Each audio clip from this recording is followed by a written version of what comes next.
দেখো না তিস্তা, মা যেটা জিজ্ঞেস করছেন বলো, ওনাকে দেখাও। কিন্তু আমি তো নাই বুঝি কিছু। তুষার কান ফটো টটো তোমার সাত্তকীর এক লগে তাও নাই। আরে থাকবে কি করে, সবই তো নাটক। আমার শুধু খারাপ লাগছে ভেবে যে কোনটা ওর সঙ্গে গিয়ে যোগ দিয়েছে। আরে নিজের ভালো তো গালিও বোঝে রে মুখ্য। তুই কি আমার ফোন দিয়েছিস এ বাড়িতে যে তারপরও ছোট বেন ওর সঙ্গে কথা বলছে, তুমি একটু মুখটা বন্ধ করো। আহা, মিথ্যেটা যখন সামনে আসবে তখন কনকটা কি ওরা ছেড়ে কথা বলবেন? যা দেখছি শুনছি তাতে আমার মনে হচ্ছে ওই তিস্তাই কনককে হাত করেছে। হ্যাঁ মামি, তিস্তা আমাকে নিজে থেকে কিছু বলেনি। এটা আমার বা ওর দুর্ভাগ্য যে আমি ওর কথাগুলো শুনে নিয়েছিলাম। তোমার কাছে কোনো প্রমাণ আছে তিস্তা? থাকলে দেখাও, নইলে আমাদের সময় নষ্ট করো না। কি আর বলবে?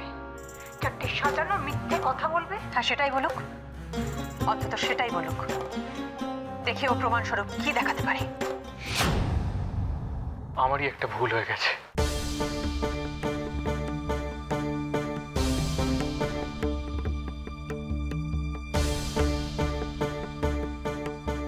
বড় ভুল, একটা ভুল ডিসিশন। মানে সাত্তকী তুই? হ্যাঁ পিসিমণি, ব্লান্ডার করেছি আমি। উদয়পুরে যখন তিস্তার সাথে দেখা হয়েছিল, কাম সারছে এই জন্য কয় পুরনো সাল ভাতে বাড়ে আর পুরনো প্রেম রাতে। ফর ইয়োর ইনফরমেশন,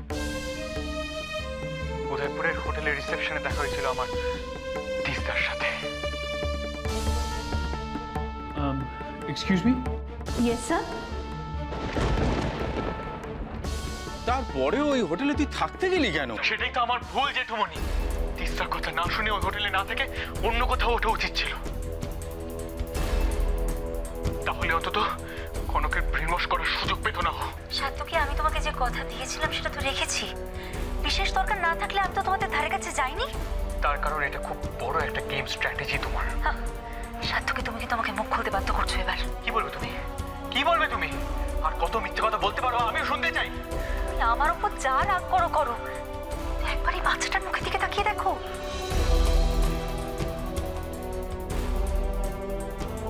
আমি দেখছি গায়ের রং ছাড়া আর খুব একটা মিল নাই। ঠিকই তাই। আজকে যদি কুটুকে সাত্তকীর মতো দেখতে হতো তাহলে তো আমাকে এত কিছু বলতেই লাগতো না। কিন্তু সাত্তকী, তুমি আর মাত্র কদিন বাদে তো কুটু 2 বছর বয়স হবে। এর মধ্যে তুমি সব ভুলে গেলে, কিছু মনে পড়ে না তোমার? কি মনে থাকবে আমার? হ্যাঁ,